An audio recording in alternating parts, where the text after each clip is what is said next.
The flats can be interesting for sure. I've lived in the flats before, and I think they're probably the same anywhere. So during the summer, early fall months, there were 2 months where there were 5 shootings in this immediate area. I saw one. So that can be kind of weird, but it comes with the territory. All right, we got some kale. There was more. These are the ones that survived. I actually don't even really like kale that much, so that's why this stuff is, I don't know, still here and not eaten. I definitely have given a lot of it away. Weird thing, so I don't know what these are called, just different kinds. But so now they finally got aphids, which is why I probably pulled the other ones. Anyway, lots of aphids right there. And then on this one, there are lots of aphids as well. Yeah, maybe that's a little bit better.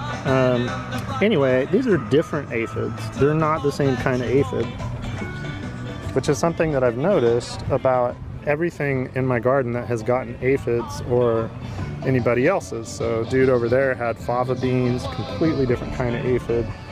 Like I said, the milkweed, different aphid, some of the other stuff, but everything like has its own thing that doesn't, well, except for slugs, but they don't like everything. They don't touch my parsley or my cilantro.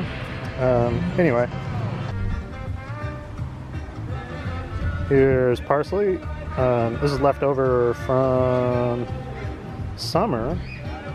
I think last winter I tried to plant some and it didn't do very well at all, but this is really established, and so I think it might actually make it through the year. Should be really cool. I've given a ton of it away. There's no way I could use all of it. I'd say I waste a fair amount as well, but I would say that I compost probably 90% of all my usable waste, even at home. And I'll show you my composter when I get back home. So you see this ring of salt? I just find this a funny thing, right? So what if the slug is inside of that ring of salt? It literally never has to go anywhere and gets all the food that it needs, and it also keeps out other slugs if you're the slug inside the circle. Anyway, I thought that was kind of funny. Cilantro. Cilantro has mostly done really well here.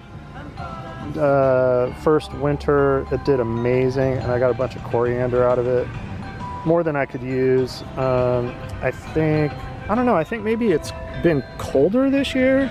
It doesn't get very cold here, and so I bought these, single starters that were larger to begin with, and they're doing well. And then I bought a 6-pack starter, and they're finally starting to come around, but they struggled a little bit. But anyway, I'll probably plant more because I wanted to get more coriander this year. I almost forgot this stuff. This is anise hyssop. Hopefully that's how you pronounce it. It's kind of on its way out, but it did really well. It got really big and had huge flowers. It is one of the things that they make licorice with, I guess. It tastes a bit like licorice and is very sweet, so you could use it to make soups sweeter for sure, or sauces, and even like a saute or a stir fry if you're into that. Tried it in salads, don't really like it that much. Anyway, it's a cool thing to have, and the hummingbirds love it. So anyway, there's that. Also, there was one other potato. Oh yeah, this came up. So I'll let that go too. Also, I'm pretty sure that this is calendula that's coming up now. And I'm not gonna mess with it because it ends up looking like this.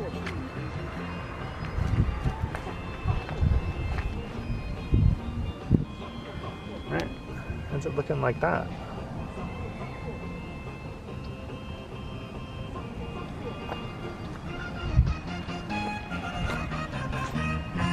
So I think that that's pretty cool, and you can use it in tea and stuff.